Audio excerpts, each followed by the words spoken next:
भाजप फुंकणार विधानसभेचं रणशिंग। अमित शहांच्या नेतृत्वात पुण्यात 5,000हून अधिक नेते पदाधिकाऱ्यांचं महाअधिवेशन।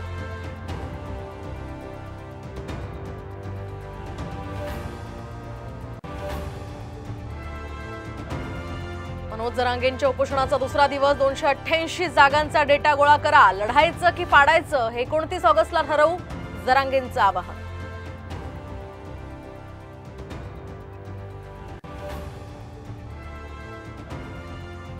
आवडला देता तोच आपण बारामती आणि शिरूरला द्यावा एवढीच अपेक्षा होती।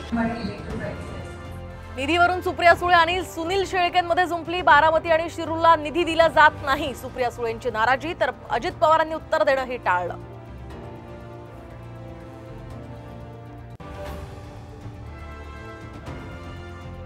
धारावीकरांचं हित बघून मग आम्ही गरज असेल तर नवीन सुद्धा टेंडर काढू।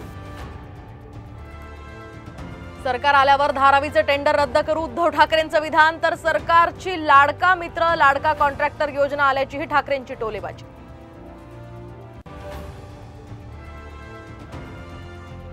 आणि आज गुरुपौर्णिमा, शिर्डीत 3 दिवसीय गुरुपौर्णिमा उत्सवाला सुरुवात। नामघोषानं दुमदुमली साईनगरी।